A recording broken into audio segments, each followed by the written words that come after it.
This is episode 3 of Outlander Cast. People disappear all the time. Most are found.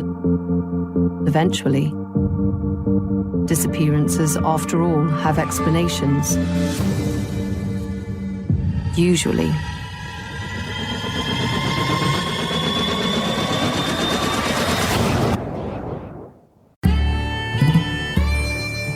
Welcome to Outlander Cast with Mary and Blake.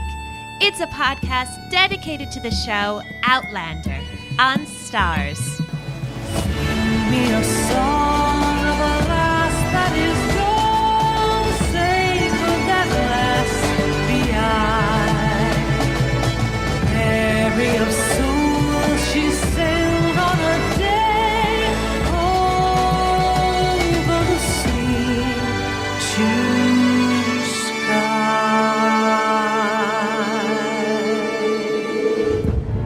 Hi everyone, I'm your host Mary Larson. My name is Blake, and I volunteer as tribute.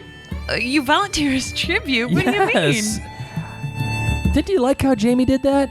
Oh, that was really special. You're right. He pulled a Katniss there. I can't believe you didn't get that reference. I'm sorry. It's late. It's late. I do have some big news for you guys. This is why my brain is frazzled. We have a new member of our family. Yes, we do. It was really something random. I'm not pregnant. We found a cat today. Thank God. And well, we Sorry. didn't find a cat. We were at a friend's birthday party. There was this cat on the road, and it's a kitten, and it was like an orange kitten, and literally probably a month old. And Oh, not even. Seriously, he's like the size, like the palm of my hand. yeah, he's that big. He's little, and there was no mom around. We couldn't find any owners, and pretty much the whole afternoon we were staked out, and everyone was like, "Who's gonna take home this cat?" So I stood up, man. I stood up. You and volunteered as tribute. I did. I was like, Jamie, I'm probably going to have scratches on my back just like him because this cat has claws. But we were sitting there, we're driving home with this, palm-sized kitten in my lap. And you're probably wondering now why we're telling you all of this. Yeah. Why, Blake? Because we named the cat Sassenach. Because we found him in Massachusetts. We're from Rhode Island, so he's an Outlander, and he was wandering the woods. Very confused. Just showing up. Hey guys, I'm here. What's going on? So that's... And he's got orange hair. He does. And Jamie does. He's like a true Scot. He is, except he's a cat. So that's why I'm a little off kilter. But yeah, Jamie, way to Katniss that up. So before we jump into our recap about this week, we wanted to quickly address a couple of things about last week and specifically a review that we had on iTunes because Blake ruffled some feathers and we want to make sure that they get unruffled. Yes, that's right. Look, you guys are just getting to know me. Sometimes I say things that I stand by. I definitely do. But they may not come out as properly as I want them to. And I'm just kind of not a nice guy sometimes. And that kind of rubs people the wrong way. So we got a review from Zeyk. Is it Z-E-Y-I capital K? The review says, the title was, Not Surprised About BJR Rape. Now, Zeyk, you're probably not even listening because you gave us a 1 star, which is cool. And honestly, I want to thank you for this review. You said, I mean, really? The way she was dressed alone, he is powerful, so that makes not surprising that he almost raped her? So this goes back, last week we were talking about the Black Jack Randall and how he started to assault Claire when he caught her in the woods. And Blake said something about, what was it? I can't blame him. Yeah, and what yes. Blake meant was that he couldn't blame Black Jack Randall for thinking Claire was a whore because of the way she was dressed. I mean, I'm wearing a nightgown right now, and if I were in 1743, probably people would look at me and say, wow, I see so much of your skin. You're a little scantily clad. But I tried to make Blake clarify that because I thought it was a little confusing. Yeah, it was a little confusing, and we did clarify. I obviously don't agree with the practice of rape. I'm not sure who would really think that was a good idea, and I don't. I'm trying to highlight Black Jack Randall's mentality, that he is a captain of the 8th Dragoons in the British Army. He thinks he is the man, and he's going to take what he wants. And I don't necessarily blame him for thinking that this woman was, in his words, a whore because of the way she was dressed and she's just running around. Now, again, I'm not saying I condone rape, but I'm trying to get in the guy's mindset. And I don't necessarily blame him for thinking that she was, in fact, a whore. So we just wanted to do a quick little... So let me say this. I want to, again, Ziek, thank you for this review. You've given me an opportunity, number one, to clarify, but number two, be a little bit more careful with what I'm intending and make sure I choose my words a little bit more properly. Yes. So thank you. And thank you for the review, and I appreciate it, honestly. We'll read some more of the reviews later, but we wanted to definitely get that under our belt. Now, speaking about last week, our friend Marie tweeted to us that the voiceovers are going to continue because the story is being told from Claire's point of view. We had talked a lot, are these voiceovers necessary? Why are they here? And that's Marie's point. She also mentioned that because we had said last week, you had said Samwise. You referred to the actor Sam who plays Jamie as Samwise, meaning from Lord of the Rings. And Marie told us that Sam Heughan's parents actually used to call him Samwise. Oh my God. That his whole family are huge Lord of the Ring fans. One ring to rule them all. Truth be told, and Sam's brother was even named after one of the elves. Really? An elf that you probably wouldn't know. Okay, but I think his name is Clondin or something like that. It wasn't Legolas? No, but that is how hardcore this family is. So for you to reference Sam as Samwise. That was totally unplanned, really cool. By the way. I know. Really cool. And then we had another great feedback from Anne Tekach. I hope I pronounced your name correctly. Last week, I said my favorite part in the episode was when Claire realized that the actors were shooting live ammunition and that music with the bagpipes and the drums, it was just so cool. Anne actually let us know that the music at that point was not by Bear. It was actually by Clanadonia, and it's a song called Hammerstead. Hammerstead. I'm going to make sure that this Hamsterheed. There you go. Oh gosh, I'm really bad at reading. I'm going to make sure that this song is up on our Facebook page, and thank you so much, Anne, for making sure that Clanadonia gets proper credit. All right, it is time to talk about the title this week, and the title is called Castle Leoch. Blake, what do you think the title's all about? Jeez, God, what was this? No, Castle Leoch obviously refers to the castle upon which this episode was based. And we saw this castle in its kind of ruins in the first episode. I liked the juxtaposition of seeing, I already mentioned this in the last podcast, of seeing Castle Leoch kind of messed up in the first episode and now in its glory in the second.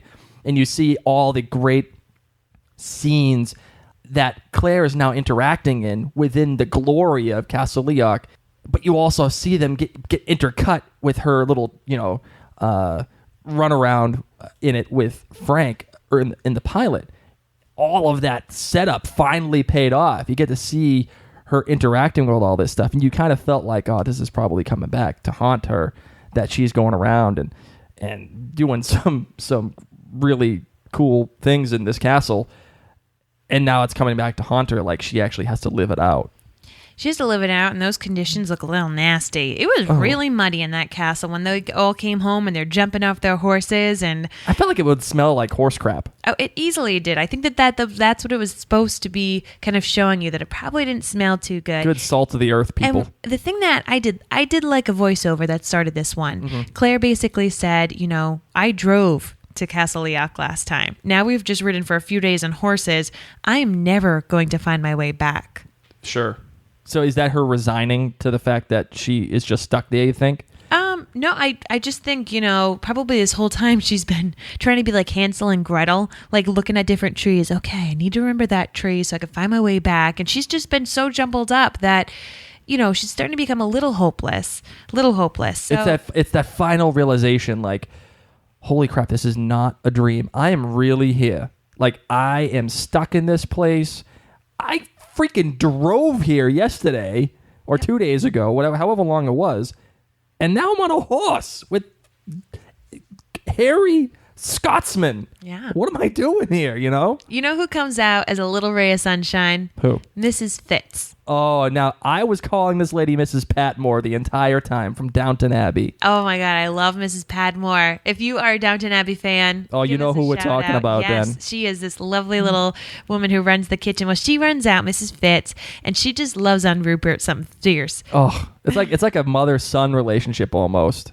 Yeah. However, I love the line where she's like, "You smell like a sweaty rat that's been driven through the S word."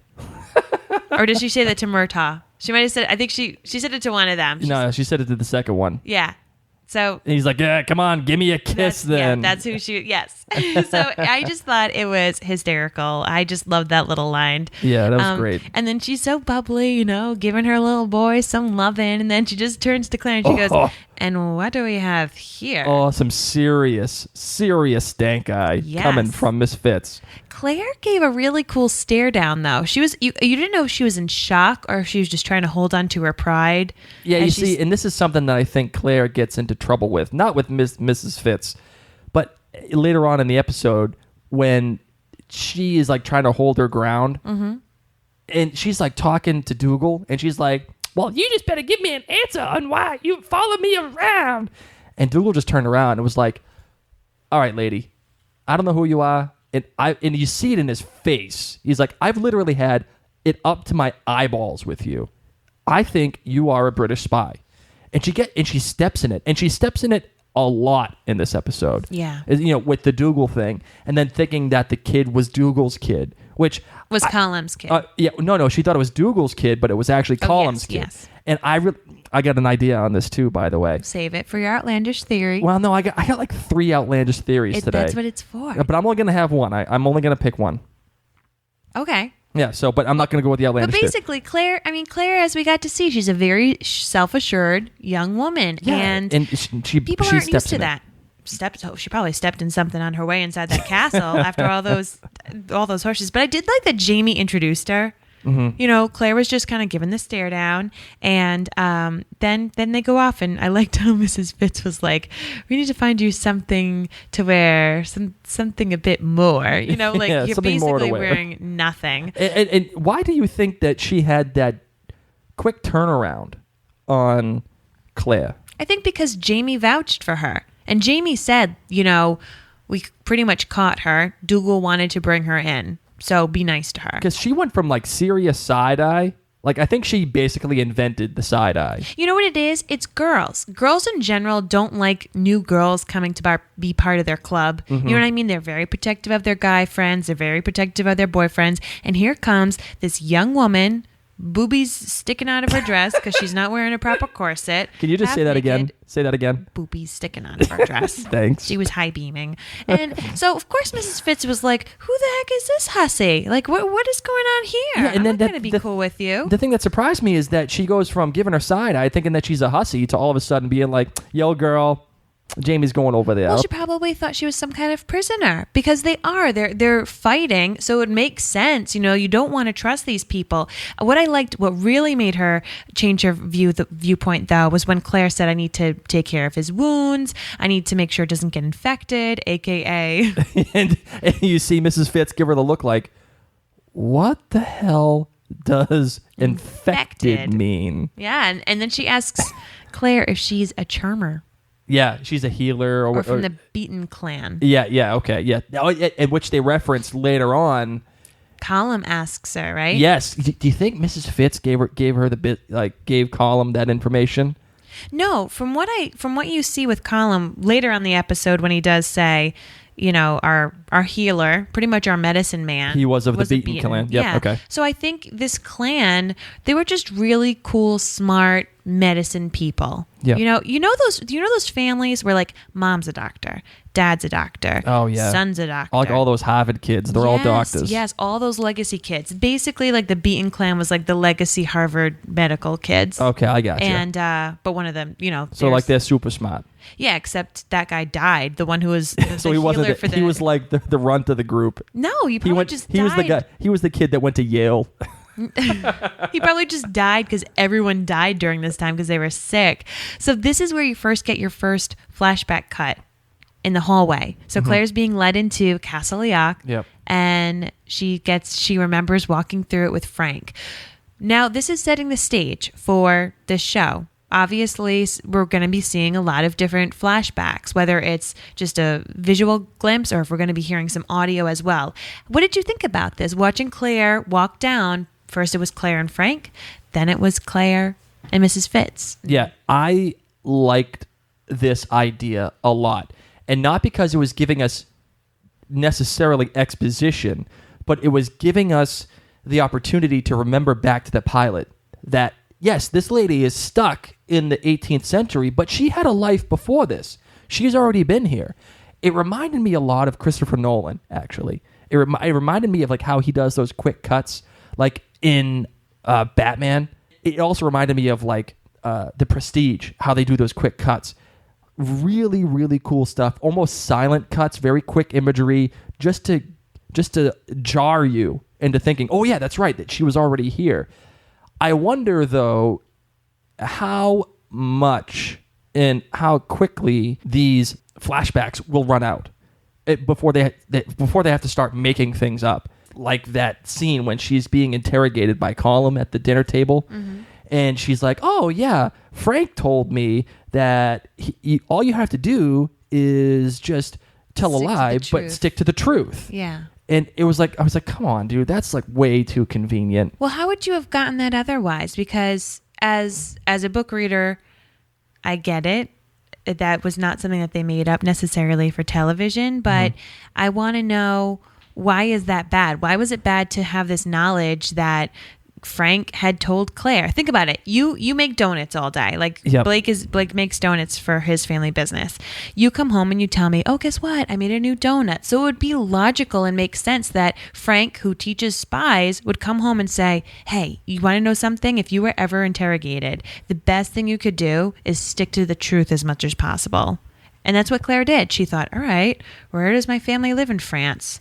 The north? Okay, yeah, the north. And I'm going to see some people I don't really know. So I don't think it was that bad. No, I agree with you. I have to concede that point. He probably would come home and talk about it. He probably would tell her these things. It wasn't that bad to, in my opinion, have those flashbacks. I think that it helped inform you and understand why Claire was speaking the way she was speaking and how she's decided to make her backstory. Yeah, I concede that point that he probably would have come home and talked about it to her.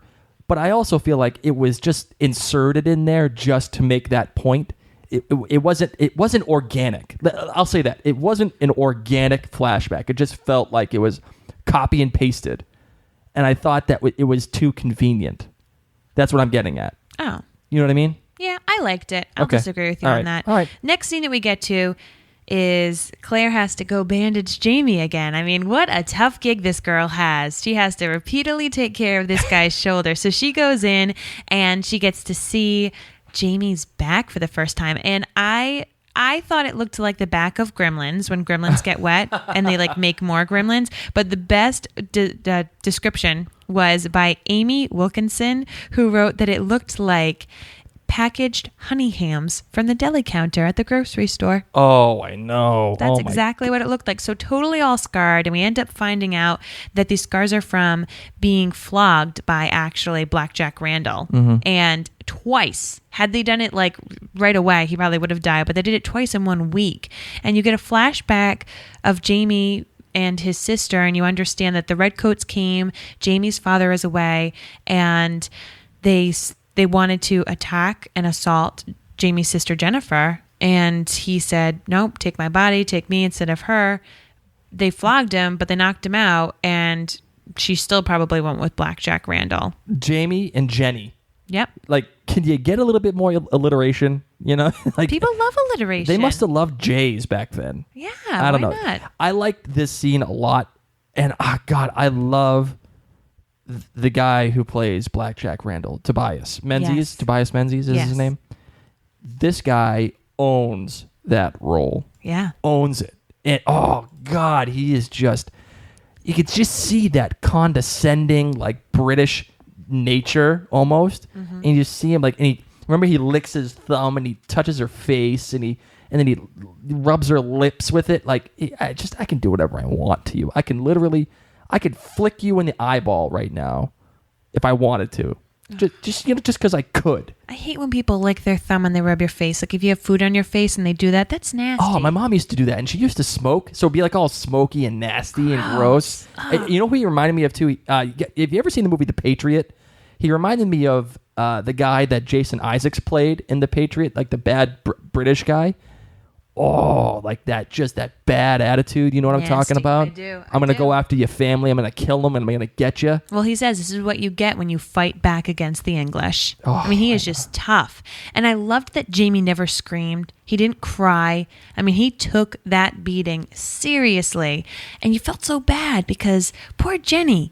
I mean, she just had her shirt ripped off, and You saw boobs in the first 4 minutes of the show. Well, yeah, that was it, and then it goes back, and it's back to Jamie talking about Claire, and says, I was told that I had murdered someone, and then I tried to escape, and I guess whatever the redcoats say, the redcoats feel is true. So Yeah, which is great because we tweeted out, last night while we were watching the show that history is written by the conquerors, and as of right now, the British are the conquerors. Yeah, it's going to soon come to a close, as we all know.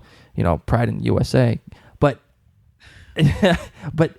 yeah, the British say whatever they want. They get away with whatever they want, and Black Jack Randall, obviously not a blanket statement of the British Empire, but there's a faction that he represents. And it was 100% true. Yeah, and scary, man. And they write that history, and they will do whatever they feel like, especially in Scotland. Oh, man, Claire must be feeling pretty crummy. Because all the books that she read, she now realizes there are two sides to every story. Mm-hmm. Jamie was really cute. He made a couple of funny little talks about, chickens being very poor company. Yeah. His muscles, holy smokes, That boy. guy has not eaten a cupcake in Or a about donut? 3 years. Nope.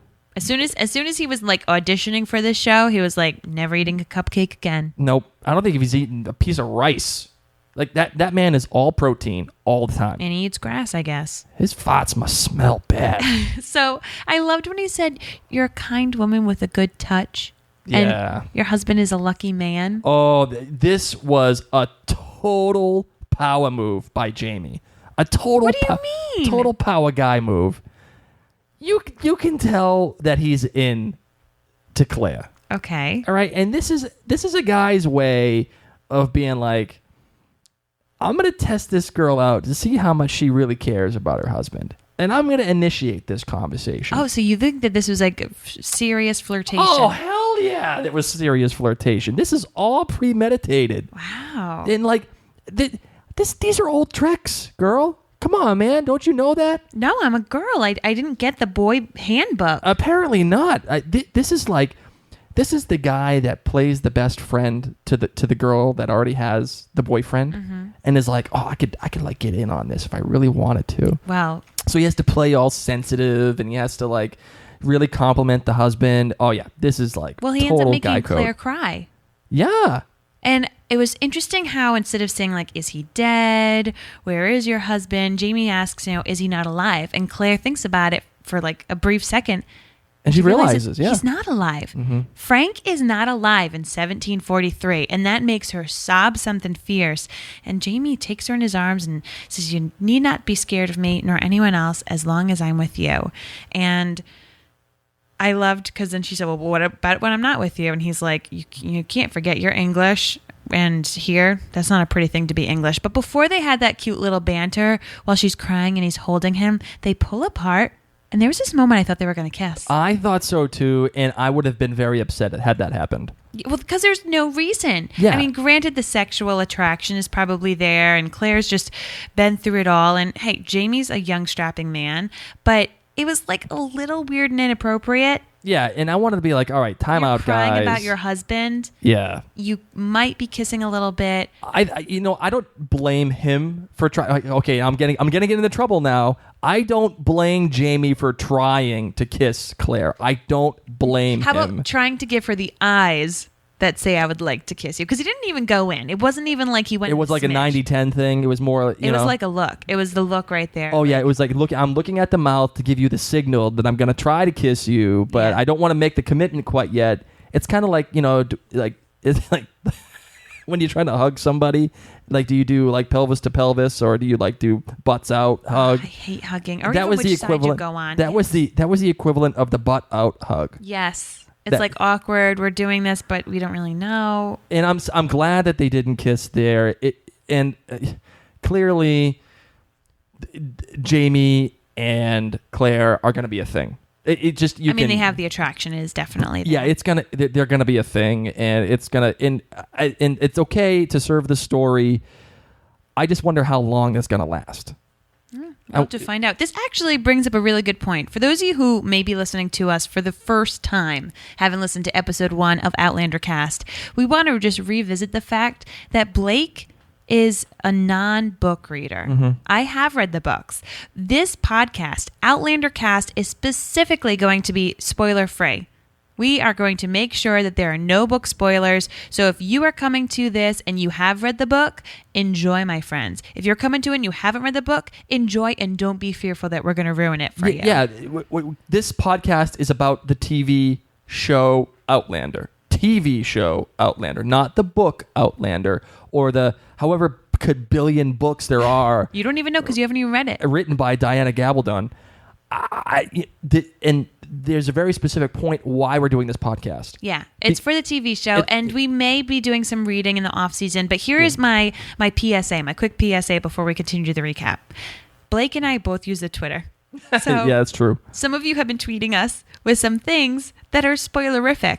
And super I get it, spoilerific. But Blake's also been answering some of those tweets. So if you're going to tweet Outlander Cast, please do it spoiler free because Blake. Yeah, not could only read for it. me, but for people that maybe listen to this podcast that have not read the books yet. Yes. That information is public, and there are some people out there that will literally freak out with these spoilers. So don't involve us in your spoilers. However, if you are a book reader and you have some different theories that might be different, Because the show is inevitably going to differ from the book. Yes. I can tell you already, something in next week's trailer is really different than in the book. So Don't say it. I'm not saying what it is, but I'm saying book readers can have fun too. Let's get back to the recap. Yep, let's do it. While Claire is thinking about Frank, there was this scene where it flashed to Frank and the Reverend looking for Claire. And they're standing in the car and they're walking around and Claire's thinking, is he looking for me? I wonder if he thinks I was abducted or dead or if I left him for another man. And I was wondering, is Claire just imagining Frank, or is in real time, is Frank actually looking in this abandoned car with the Reverend? Is he actually looking for Claire? So it's this whole time travel thing. Once again, we don't know. We don't know what's going on. But I sat there and I said, is Claire making this up? Or is Frank actually looking for her right I now? tend to think that Claire is thinking about the reaction Frank would have. Okay. That isn't to say that Frank wouldn't have that reaction, but this story is from her perspective. So she's probably sitting there imagining it going, yeah, this is probably what Frank would do. Yeah. You know what I mean? I got you. I got you. So Claire goes and has a nice little nap, goes to bed when Jamie tells her to, and she gets woken up that morning by Mrs. Fitz. And there was some really cute music, some fun music, almost like a little waltz of a song. She tells her to have some broth. However, Mrs. Fitz gives her like time to eat 2 spoonfuls And of she's like, let's go, broth. get dressed. Yeah, I'm sorry, but if I was just going to eat broth, I would need like 2 gallons because I'm really hungry. Mrs. Fitz is quickly becoming my favorite character. I might be right there with you. I love her. I love her hand things too. Like the arm covers. Gloves, yes. The arm gloves are great. How do you feel about that brassiere? Did you see her reaction? Oh, what kind of corset is that? It's a brassiere. And then he saw more boobs. It's from France.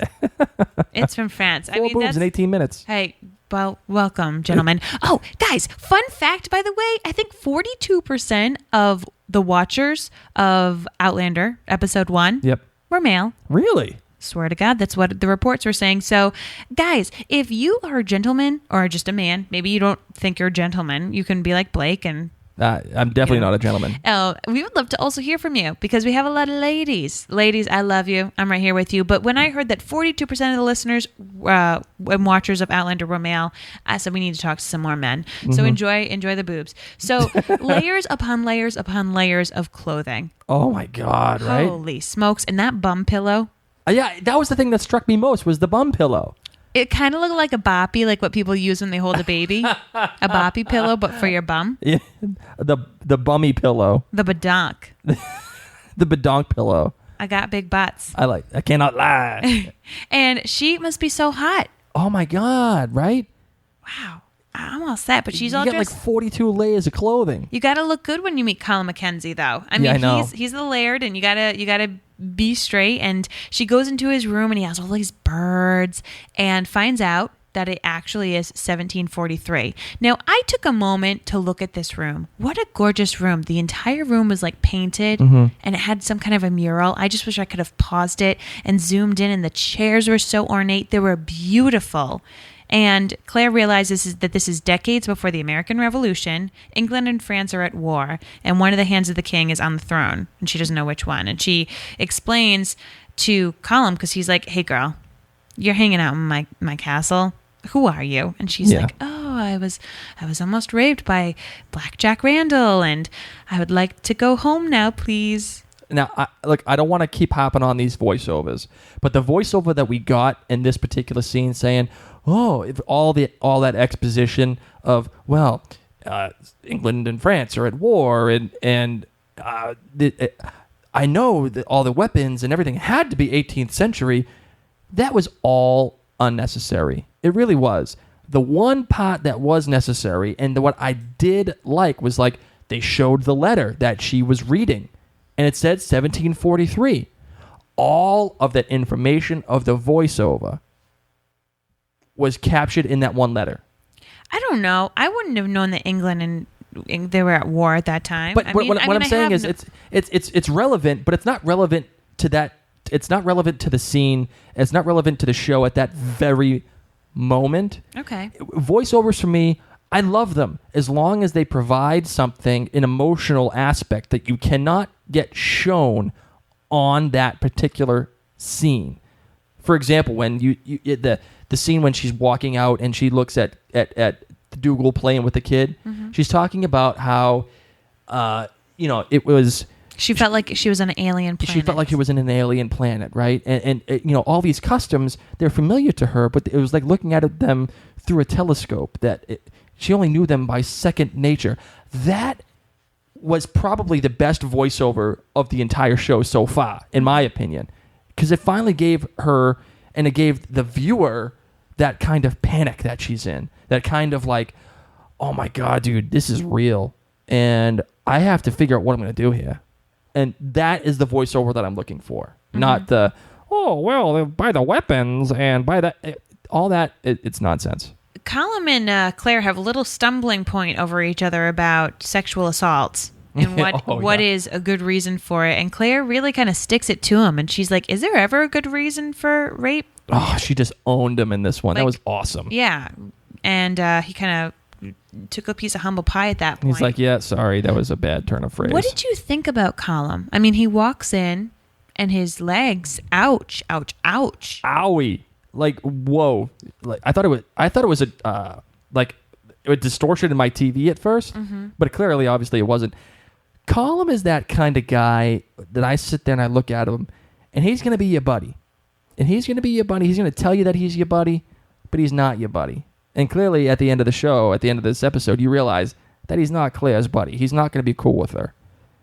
And he's sizing her up the whole time. This guy is dumb as a fox. That's the way that he plays it. Well, he does tell her in this conversation that she can leave in 5 days and head on back to Inverness. Yep. And that's why I think she kind of steps in it later on. Because she's going around telling everybody, oh, I'm leaving, I'm getting out of here, I'm doing whatever I got to do. And she's talking to people and kind of getting in people's faces. It reminds me of senioritis. When you're a senior and you are starting to be a little mean to your teachers, or you get a little lazy with your homework because you're like, whatever, man, I'm leaving. But then your college gets your last quarter transcripts. You get a little bit in trouble sometimes. So she even gets in trouble again when she's sitting next to Colum at dinner. And he's giving her wine and giving her food. And he's like, hey, you have a French last name, and yet you said it like an English woman. I don't really understand why you're saying this. Totally premeditated on Colum and Dougal's behalf, by the way.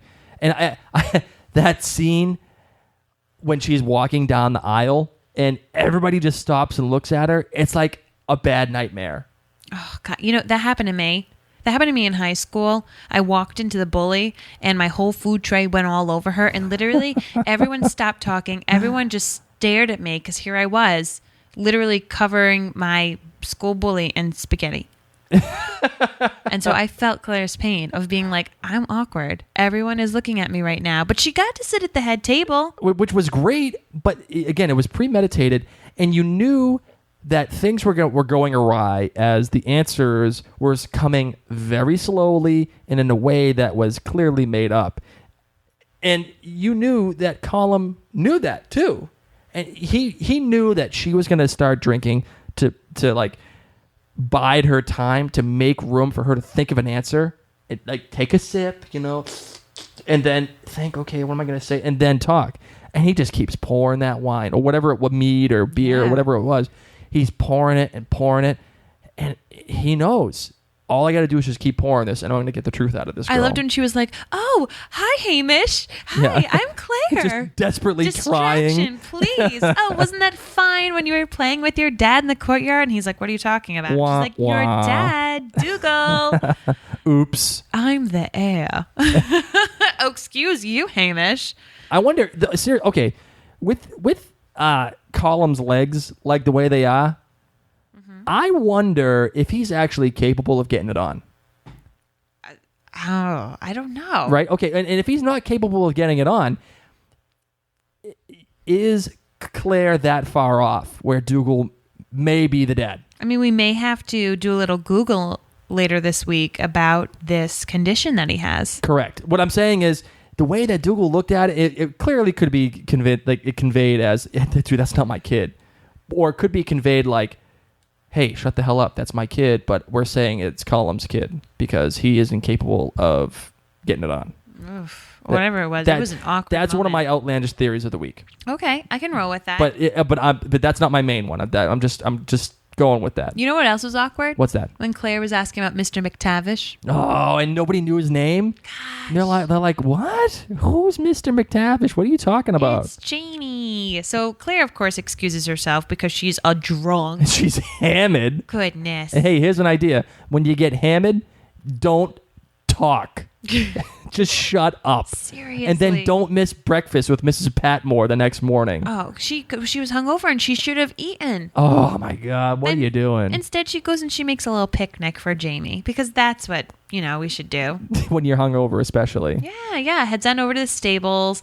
And I thought it was really cute to see him working with the horse. Yeah, and he's like doing that thing. Like, why do people do that with horses, by the way? Because that's what you do with horses. Is that like a part of like the horse course where you go there and you learn, and if you got to talk to a horse, you got to... I guess so. I don't know. You know what, though?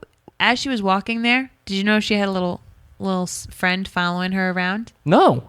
You didn't? Oh, it was Rupert. Yes. Oh, yes, yeah, okay. You kept seeing him being like, I'm just going to keep following you around. Here we go. So I loved when Claire went, gave him some lunch, and he was sweet with her. And he was talking about how the horse has... a spirit of its own. And part of me thinks that obviously he's not talking about the horse. He's talking about Claire. Because, she knocked the cup over, the horse kind of drew back and knocked him over. And I think he likes Claire for that spunk that she's given. And I think that's why he gets the beat down, by the way, from Dougal when he does volunteer his tribute. I think Dougal's teaching him a freaking lesson. What is he teaching him? He's teaching him, shut the hell up. Stop making a scene out of yourself with this woman, number one. And number two, you are an outlaw. Yes, you're protected here. Yes, I'm your uncle. Colum is your uncle.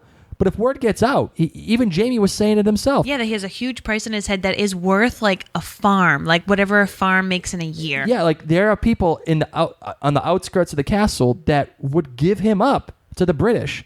And can you imagine the kind of crap that's going to rain down on Castle Leoch if they find out Jamie is there? He's bringing down a whole boatload of crap on that castle. Yeah. So, Jamie, shut up, bro. Stop talking. I think that's what Dougal was trying to teach him. those on multiple layers for Jamie here. That stinks because Jamie said he was blamed for this murder that he didn't do, and it was 4 years ago. So But I he's wonder- been on the run for 4 years. I He had wonder. to even eat grass. It's not very filling, apparently. No. I wonder though if he's telling the whole truth. Well, Claire asks him, she's like, buddy, you don't know me. Why are you telling me this? Like, you just said I can make a boatload of money off of Yes, putting you in. but Why he- are you telling me But this? he clearly likes her, and I wonder if he's telling the whole truth. She eventually says to him, "You're an extremely complicated man." Mm-hmm. But this is another outlandish theory I got. Jamie, the way he's like portraying himself, he's like the most perfect dude ever, right? He's like funny and he's manly. He wears a kilt and he's got like dirt on him, He right? can speak to horses. And he speaks to horses, right? And he's like sensitive and he's funny at the same time, talking about how he's like, how he's just gonna trust her. And dude, you are too perfect. It's all. It's to me, it's a facade. There's some stuff. Jamie ain't the wholesome dude that he's making himself out to be. Ugh. I'm putting a guarantee on that one. He is a complicated man. You know who's making things a little more complicated is Claire. Because Claire's getting a little flirtatious. When they're saying goodbye, she's like, just try not to get flogged or stabbed, okay? But you know she wants it because she's like, if you get flogged or stabbed, I get to touch your body. And again. that is a girl power move. Yes. Like that's just one. This is like sex ed 101, Do you know guys. what he called her at that point? No. He called her Sassenach. Oh. Oh yeah, she gave a little sigh. And then like there, Like Sassenach used to be like a bad word, but when he said it, it was kind of like she was like, I kind of like that. That is no longer mudblood. she You're a wizard, Harry. blood started to flow on that one. Ooh, yes. So Claire leaves and she realizes she's been followed. She's totally mad at Rupert. I just love Rupert. Might be my other favorite character. Yeah, I mean, and he and Mrs. Fitz are friends. They're so, buddies. Yeah. I could see why. And I loved how Dougal was like, how Rupert was like, Dougal told me to do it. I'm just his eyes. It could be worse. You could be sharing a guard. I'm sharing guard duty with Angus. And what is he? He like, he smells and he likes women who smell because he also likes to be with No, animals. he's like, he loves women. If there's not women around, he likes to have female beasts. Oh, God.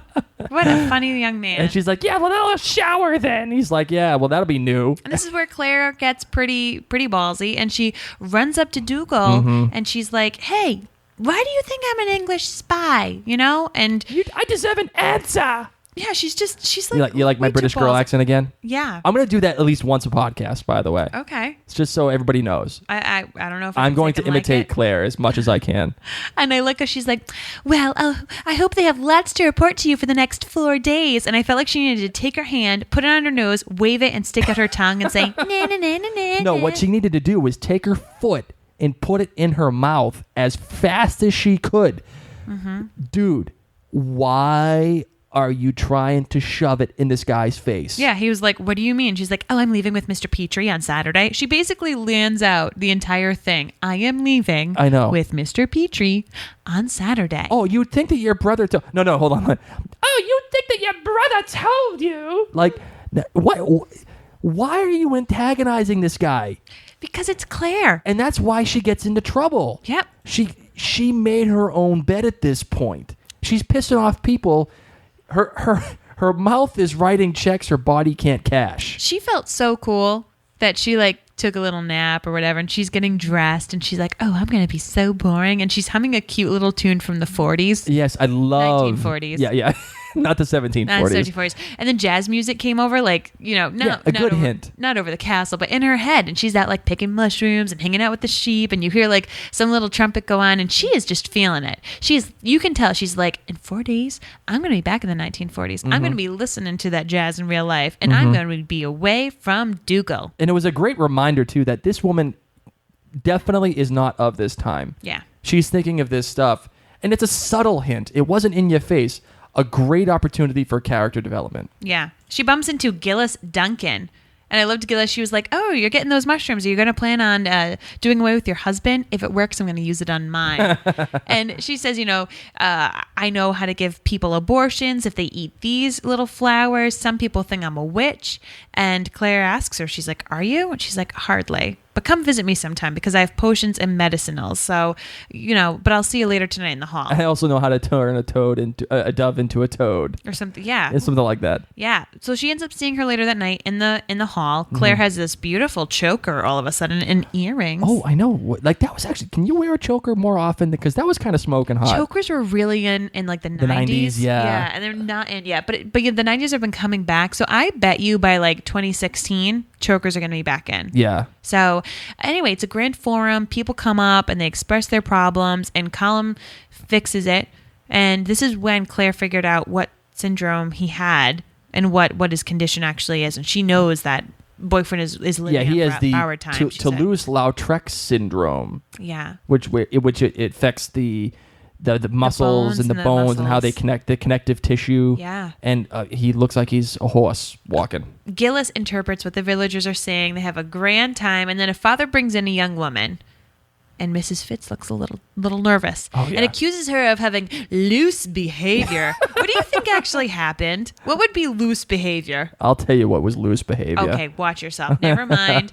And he wants her to be punished for disobedience, and instead Jamie takes her punishment for her. Mm-hmm. He's a tribute. He pulls a Katniss, and the girl runs off to Mrs. Fitz, and Jamie decides that he wants to have the fists instead of the strap. So he gets beaten up pretty badly. And Dougal keeps eyeing it on, being like, nope, keep going. Because teaching him the lesson. Geillis said they will stop when blood is drawn. Usually when the nose is broken. Yeah, that happened. Blood was drawn. And then still Dougal gave the eye. And next it gets punched in the shoulder, which has been dislodged and shot. And then he gets punched again and pretty much knocked out. I mean, Jamie took it like a champ. This is my favorite scene, I think. Mm-hmm.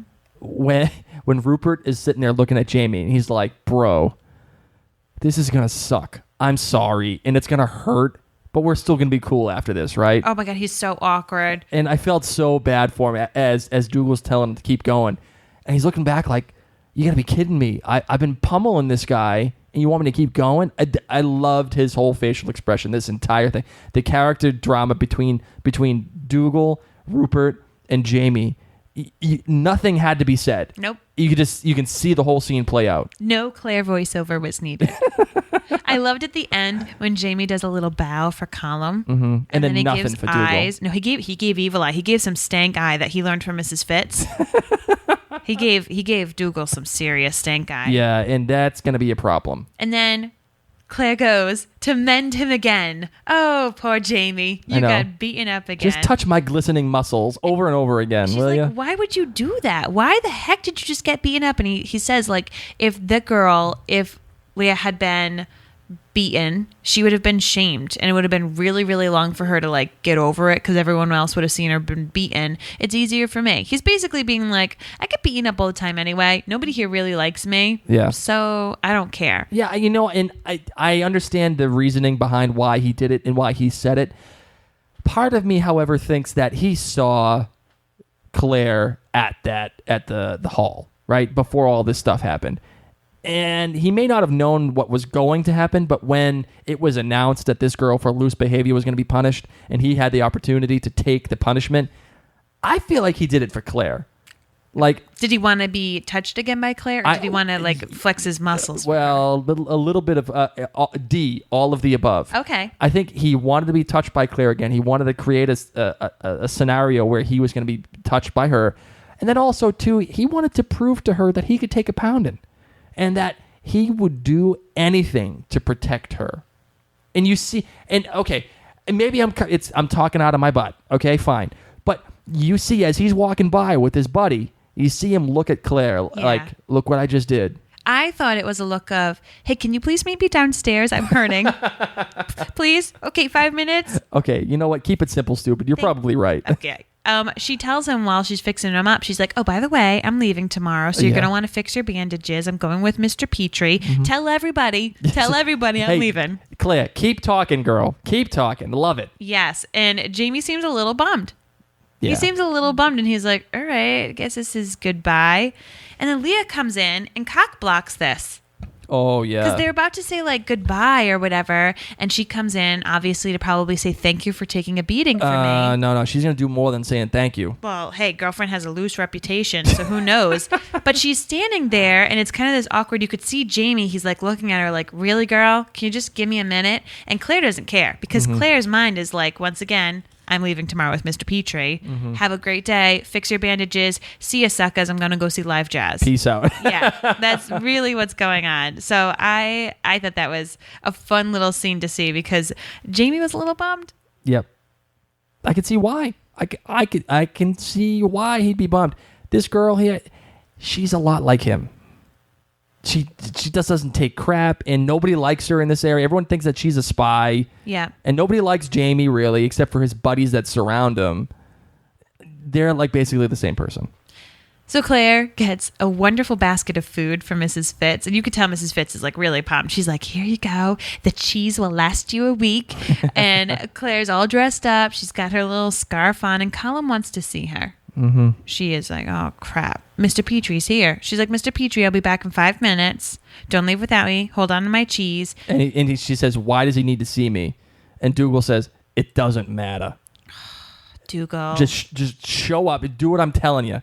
And now now this is when I think she realizes, I done effed up. Yep. And she goes into that door that she and Frank had to like push down. Well, the room where she got it on a The little. table upon which she had sex. Yes, with Frank. So she's remembering all of this, and she's now realizing, oh my gosh, I'm going to this room, and I am not excited. I was excited last time. I am not excited this time. And Colum asks her if she's a healer, and if she's from that clan Beaten. Yep. And she says no. And she realizes that they're now in the surgery room.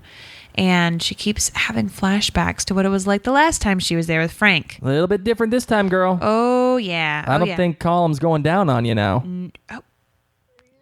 I don't think he physically could even be able to. It'd be kind of awkward. He's like, actually, I'd like you to be my healer. The position has been vacated, and you're pretty good at it. And it's my decision. I think, you need to stay. And she's like, I don't think so. Mr. Petrie's outside. And he says, no, I think you have some secrets.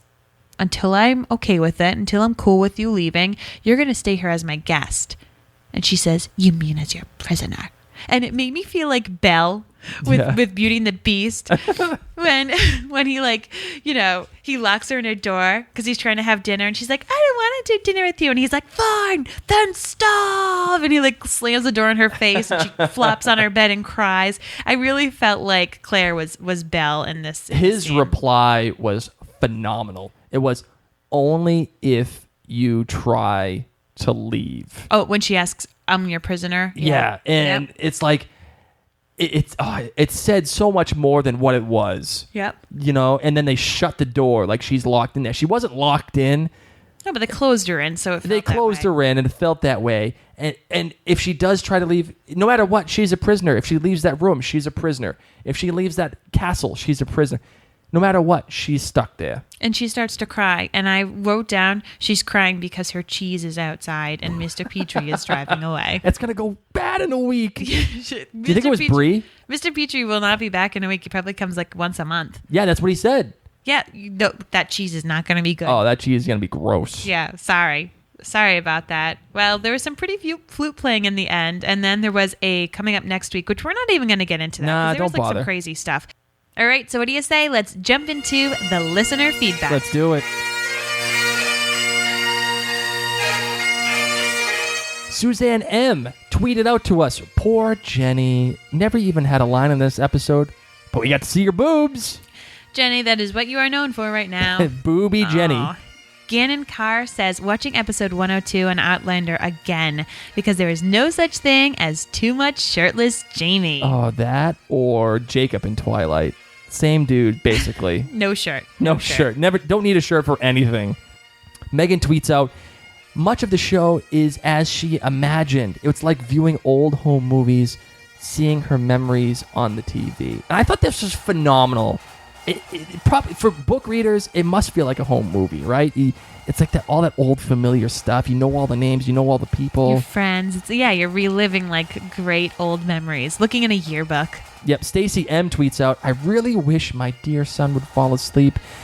doesn't he realize I have a freshly recorded episode of Outlander on my DVR? And Jamie is calling me. Oh, Stacey M., we are right there with you. Our kid doesn't like to fall asleep. You can check out our new podcast, Parent Cast. Yep. We have a whole great episode about getting your kid to sleep, so good luck with that. Lisa Branford tweeted, the opening Outlander credits still make me cry. Aw. No words for how great Bear McCreary's Outlander theme is. Not even a big key smash covers it.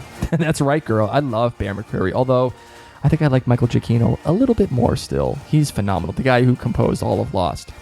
Karen tweets out, resistance is futile. Now, we had a big conversation about this on Twitter.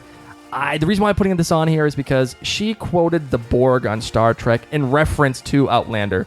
And I pretty much had a nerdgasm over this. It was like, and she eventually hashtagged it when fandoms collide. And I was just like, oh my God. So, Karen, I'm giving you total props for this. That was genius. Danielle Mahoney said, simply the story and the characters is what she loved. Feeling the emotions of all the characters, it pulled her right in. Amy Begley tweeted out, loved the twist Colum and Dougal threw at Claire. You see the disappointment in Jamie. It's more suspense since she knew she wasn't going to go anywhere.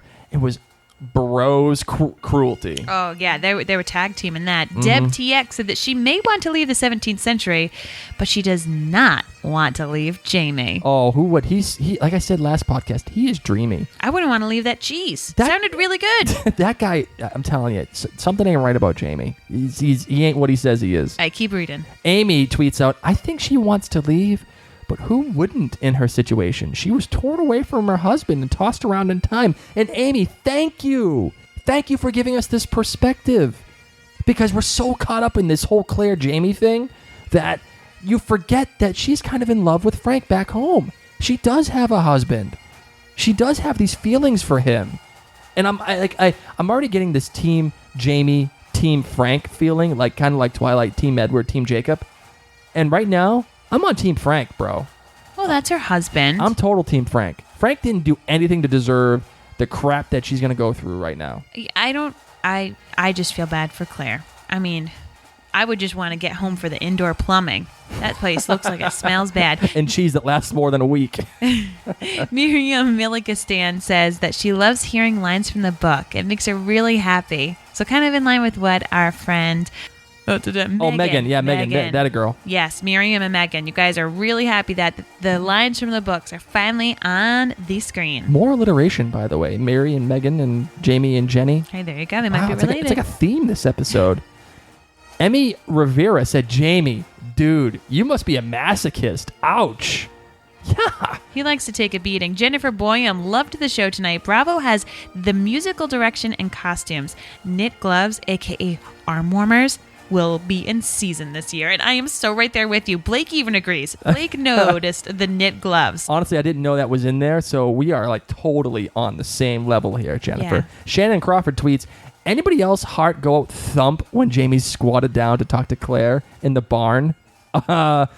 No. Mine did. All right, time out. Anne-Marie Primorac tweeted, I could really use some subtitles when they speak Gaelic on Outlander. And girl, I know that some people are going to disagree because we are taking it from Claire's point of view. Mm-hmm. I'm one of them people, by the way. But I want the subtitles too. No. I want to know it was so funny. I want to know it was so funny that could not be translated. Let me in on the joke, guys. Yeah. No. If Claire doesn't know what they're talking about, neither should we. Okay. I like that. I like that theory. I like that the idea behind that. All right. Well, speaking about theories, let's talk about the outlandish theories of the week. Camille Hay wonders if the vase in episode 1 had belonged to Claire at some point in the past. Oh, excellent, Camille. Camille also wonders if Frank sees Claire's name in the quartermaster's records, if they kept records like that back then. Oh, so yeah. if this time travel stuff is happening at the same time, could possibly Frank see Claire's name? Does it like do like the Back to the Future thing where like it kind of appears like out of nowhere? Like Camille, you are like totally rocking that outlandish theory. Camille, girl, that was awesome. Right? Danielle Mahoney says, I think she only exists up to the time she was transported back.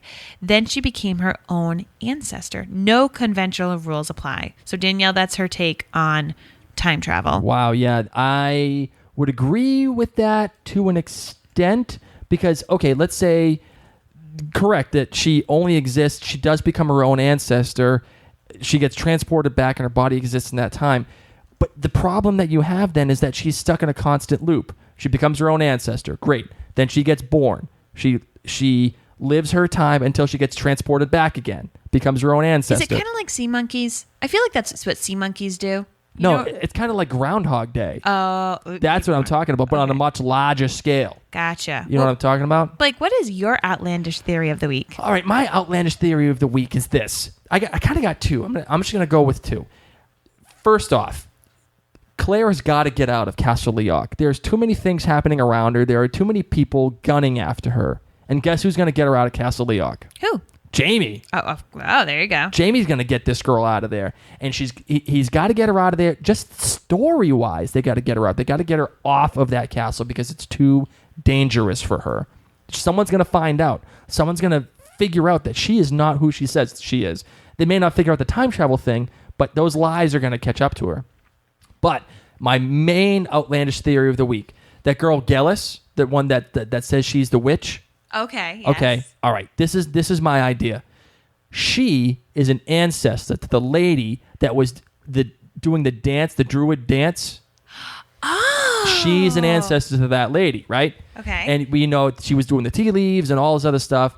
There's a history there. And like she wasn't like, dude, I'm not a witch. She was like, yeah, I'm hardly a witch, but I do know how to do X, Y, and Z, so you should come visit me. Now, Jamie's going to get her out of Castle Leoch, right? Okay. They're going to go visit this girl, and they're going to try to get her to go back to Inverness, to Craignadoon. Yes. And they're going to try to, they're going to use her witch abilities to send her back to the 40s. So you think she might be part of this druid crew? Totally part of the druid crew. She's totally into that stuff. Interesting theory, Blake. I like it. Damn straight. Well, once again, I am a book reader, so I am not participating in the outlandish theories. I will enjoy them, though. I will let you know about this week's Tweet of the Week.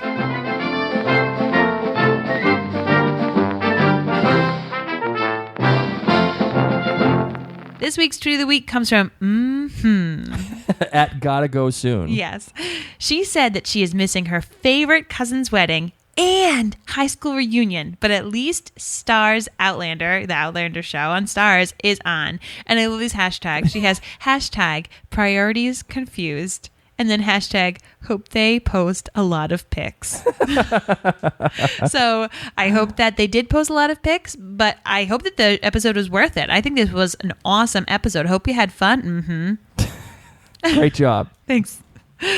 All right. We had some favorite moments from people. Gladys Unknown says that her favorite moment was when Jamie was taking a beating for Leia. Ooh. Yeah. Jamie C. said that she loved the scene with Mrs. Fitz dressing Claire. Love the look, but it's so happy women don't wear all that stuff anymore. Jennifer says that her favorite moment was Rupert's witty dialogue. She loves that character. Her least favorite was previews of next week. Why does Mrs. Fitz call Claire a witch? I know we're not even talking about that because I can't even handle that. Oh my God. Lisa Arata says her favorite part was the erotic undertones carried over from the book in the show. And Sam Hewen, of course. Mm-hmm. Why not? We had some great feedback on Instagram. Jolene Riviera said her favorite was the Jamie Claire scene at the stables, whereas her least favorite was Jamie taking the beating. Oh, so you're not a masochist, I guess. Rita on Instagram said her favorite scene was Jamie telling Claire that she doesn't need to be scared of him. Least... What is this? Rita, I'm sorry, girl. I can't read anything that you wrote because Mary is incapable of spelling anything correctly. No, that's no. Hold on. Wait. Time out. She spelled scared. No, that's... SCAIRT. Oh, you want to say this? That's what he says. Yeah, but come on. I'm reading. I'm not Scottish. I'm from Boston. Okay.